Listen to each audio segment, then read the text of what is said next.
Olá pessoal, eu sou o Jadson Gomes e essa é a Brasil JS Review, uma série onde a gente vai fazer review aí de gadgets, equipamentos, softwares e projetos em geral.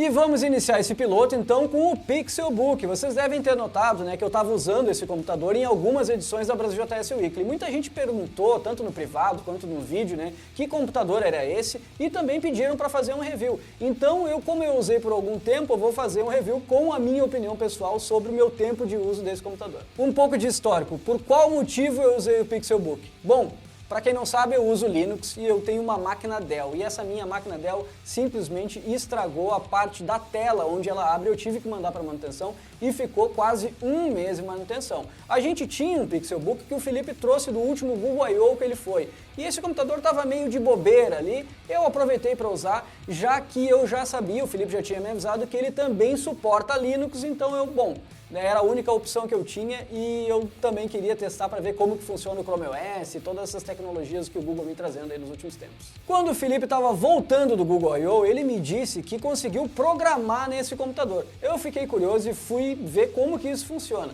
Bom, basicamente ele permite que a gente instale aplicações Linux nele, aplicações que são baseadas no Ubuntu. Então eu consegui realmente instalar o Visual Studio Code, Terminal e outras aplicações. Então isso torna uma das principais características do Pixelbook poder rodar aplicações Linux. A outra grande vantagem do Pixelbook é o peso. Ele pesa aproximadamente um pouco mais de 1 kg e para quem, assim como eu, era usuário antes de um computador pesado, o meu Dell pesava mais ou menos 48 kg, essa se torna realmente uma grande vantagem. Como ele é muito leve, levar esse computador na mochila se torna algo bem trivial, assim a gente não tem aquele sofrimento, né, com computadores que pesam muito. Também outro fator é poder ir para reuniões levando ele, então coloca debaixo do braço, é realmente muito leve, não atrapalha e fica ali escondidinho em qualquer lugar. Outra vantagem do Pixelbook, por ele ser muito leve, é que ele pode se tornar mais uma alternativa daquelas antes de dormir. Muita gente tem aquela mania de ficar no celular, né, ou às vezes levar um computador mesmo, ou ficar lendo no Kindle, ou lendo um livro. Com o Pixelbook desse tamanho, sendo tão leve, e outro fator importante, ele não esquenta, ele acaba sendo mais uma opção. Eu mesmo utilizei vários dias, né, e aproveitei para ver algumas séries da Netflix usando o Pixelbook na cama. Outra grande vantagem, então, do Pixelbook é o fato dele ter o modo tablet, ele é reversível, né, então, como eu estava falando antes de poder levar na hora de dormir, a gente pode usar ele no modo tablet, eu particularmente não usei. Eu tenho um computador Dell, como vocês viram antes, e esse meu computador Dell, ele é touch e eu raramente uso. Então acho que por conta desse meu costume, mesmo o Pixelbook tendo essa facilidade de virar como um tablet, eu acabei não utilizando tanto. Então esse modo híbrido pode ser muito legal para algumas pessoas, né? Para mim não foi tão bom assim, eu acabei utilizando mais o modo híbrido dele para ver vídeos na cama e também fazer anotações, que ele tem um software integrado onde eu consigo fazer anotações com a mão mesmo nele. Esse computador não tem no Brasil ainda e o teclado dele é americano. O meu computador anterior eu estava obviamente acostumado com o teclado em português, então eu levei ali algumas semanas até me acostumar com os atalhos, C cedilha, tio, acentos, esse tipo de coisa, né? E depois, quando eu me acostumei, eu voltei a usar o meu Dell e aí tive que me reacostumar tudo de novo. Uma parte que talvez seja não tão legal para quem tem o mesmo problema que eu tenho, que é a compulsão por abas, é que nos primeiros momentos e primeiros dias que eu usei o Pixelbook, todos eles eu perdi as minhas abas. Então, como ele no Chrome OS é muito parecido com o Chrome, obviamente, né? A parte de configuração de restaurar as abas, ela está ativada, mas quando a gente simplesmente fecha, né, como se fosse o navegador, a gente perde as abas. Eu não achei documentação em como resolver esse problema, mas eu descobri que se eu simplesmente fecho ele, ou faço logoff, ou até mesmo desligo o computador, quando eu ligo novamente ele abre com todas as minhas abas de novo. Um detalhe importante, né? Quase todos os sistemas operacionais aí possuem agora um scroll, né? Que é o scroll invertido, que não é invertido. Você sabe o que eu estou falando, né? Esse computador ele não vem com essa opção por padrão. Então a gente tem que ir nas configurações e ativar para ficar com um scroll aí semelhante ao que a gente tem em algumas distribuições Linux e no OS X da Apple. Um ponto negativo que eu já deixo todo mundo avisado aqui é o seguinte. Todo mundo que for usar esse computador pensa, é um Chrome OS, né? E ele tem a Play Store, então eu vou conseguir instalar todas as aplicações da Play Store. É verdade, Porém, isso não é muito legal. Por exemplo, meu primeiro instinto foi instalar o Firefox, que é o navegador padrão que eu uso nos meus outros computadores. Eu consegui instalar, procurei na Play Store, instalei o Firefox, tudo funcionando muito bem, porém quando eu abro o Firefox ele é a versão mobile, que é totalmente diferente da versão desktop. Então isso não me agradou muito, eu acabei utilizando o próprio Chrome, né, a versão que tem já dentro do Chrome OS. Outro programa que eu fui instalar via Play Store foi o Spotify. Porém, é o mesmo problema, né? A gente instala a versão do Spotify, ela é focada para mobile e ela não tem as mesmas funcionalidades que a gente espera da aplicação no desktop. Então eu removi, assim como o Firefox, e utilizei o Spotify versão web utilizando o Chrome. Uma opção alternativa que eu encontrei foi simplesmente pinar abas no Chrome. Então, por exemplo, o Spotify, ao invés de utilizar a versão lá da Play Store, é simplesmente uma aba onde eu pino ela fica sempre presente comigo, então quando eu desligo e ligo o computador, o meu Spotify está sempre aberto. E lembrando, né, como eu falei anteriormente, esse computador possui um Linux dentro dele e a gente consegue instalar aplicações que são compatíveis lá com o Ubuntu.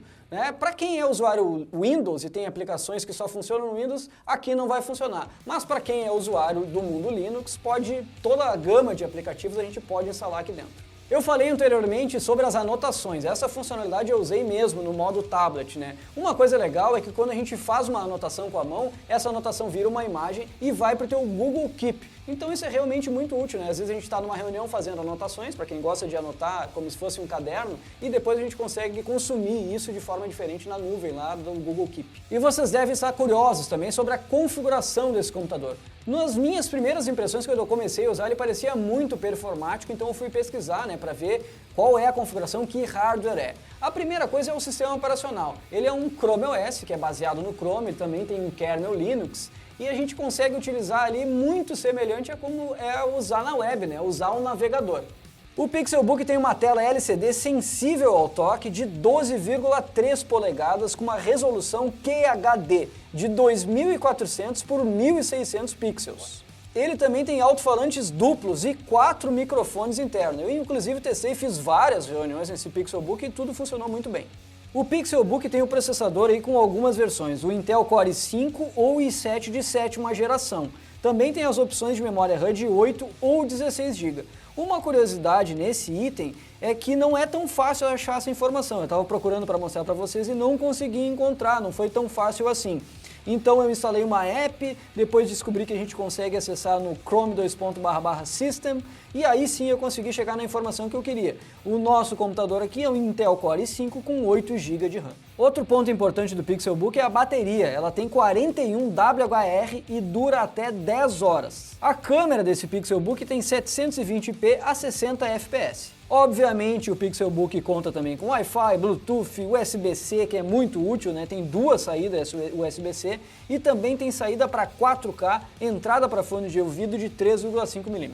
E é possível programar então nesse Pixelbook, como eu falei antes, o Felipe disse que programou no avião, chegou, me disse que era possível e eu usei aí durante um mês e sim, é possível programar, ainda mais para quem vem do mundo Linux, né? Todo mundo aí, a galera de front-end está acostumado a usar o Visual Studio Code ou alguns programas semelhantes e no Pixelbook a gente consegue fazer isso. Então é sim possível programar e é uma experiência bem agradável. Então normalmente a gente precisa de um terminal, né? Essa para mim era uma das principais funcionalidades que eu queria nesse Pixelbook. Então vamos ver aqui, eu vou abrir o terminal, ele demora um pouquinho, aqui ele cria um túnel com o Linux que ele está rodando por debaixo e abre até que rapidamente aqui o terminal e a gente tem todos os comandos lá, consigo fazer um ls, eu até criei uma pasta aqui que eu chamo de Workspace, que é onde estão os meus programas, né? Então a gente consegue dar um ls aqui dentro, fazer todos os comandos que a gente faz normalmente aí em sistemas Linux. Como a gente tem o acesso ao terminal de uma maneira muito fácil e ele permite então que a gente faça a instalação de aplicações Linux, eu posso simplesmente adicionar algum programa aqui usando o famoso apt-get. Então vamos ver aqui, a gente tem inclusive o autocomplete, né, para facilitar a nossa vida. Vou fazer a instalação do GIMP. Nesse caso ele está me dizendo que eu já tenho ele instalado, mas então todas as aplicações basicamente que a gente consegue instalar com apt-get, a gente consegue também acessar aqui no Pixelbook. Então o Visual Studio Code, depois que a gente instala ele, ele vira um ícone também aqui no Chrome OS, né? A gente consegue acessar ele rapidamente, vamos ver aqui, ele leva alguns segundos para abrir e já consigo programar aqui. Inclusive estou com um projeto aberto da newsletter da Brasil JS e aí a gente tem todas as funcionalidades lá do Visual Studio Code e isso então permite que a gente tenha uma vida produtiva no desenvolvimento. Como eu falei para vocês, eu instalei o GIMP, que é o software que eu uso para editar imagens. Ele também já criou um ícone aqui embaixo no Chrome OS. Consigo abrir ele, esse aqui leva um pouquinho a mais de tempo para abrir, porque o GIMP é um pouquinho pesado. Mas aqui eu já tenho todas as funcionalidades aí do GIMP, né? E posso editar minhas imagens tranquilamente no Pixelbook.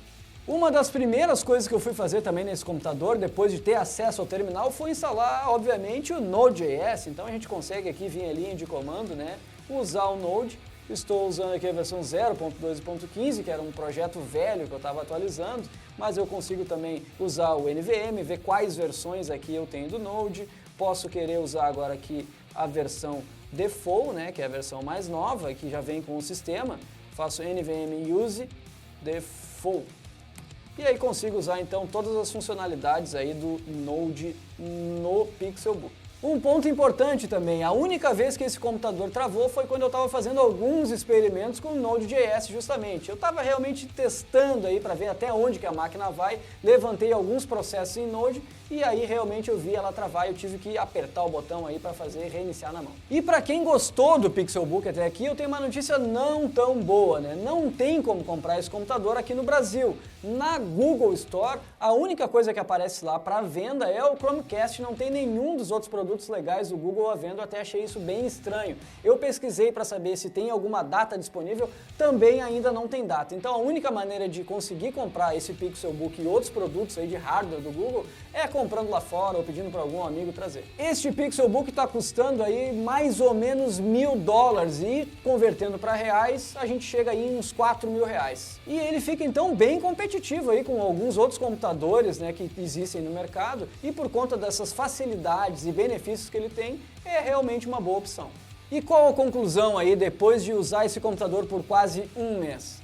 Bom, eu diria que em resumo esse é um computador muito bom, eu gostei, eu demorei para me acostumar nas primeiras semanas ali, mas forcei ao hábito de usar ele e explorar tudo que era possível e realmente gostei se a gente for parar para pensar em todas as características e benefícios que ele nos traz. Na parte de hardware, esse computador se mostrou muito bom, assim, eu fiquei impressionado até nos primeiros dias, né, depois que eu descobri a configuração. Uma pena que ele não tem no Brasil, né, senão a gente poderia colocar aí para os times de desenvolvimento começarem a utilizá-lo. E no início eu tive algumas dificuldades ali de me acostumar tanto com o tamanho, quanto com o teclado, quanto outras coisas, né, que esse computador é diferente, mas isso é normal, né, quando a gente muda de computador a gente realmente tem que se acostumar. Mas ele realmente provou que vale a pena, e inclusive quando o meu Dell chegou, eu fiquei um pouco triste, né, que eu tive que abrir mão de usar o computador depois que eu já tinha me acostumado e já estava realmente gostando. É uma pena então que esse computador não está disponível aí no Brasil e se a gente quiser adquirir a gente tem que achar alguma maneira alternativa aí, né, no exterior. Então é isso, pessoal, chegamos aqui no final desse primeiro review aqui no canal, espero que vocês tenham gostado.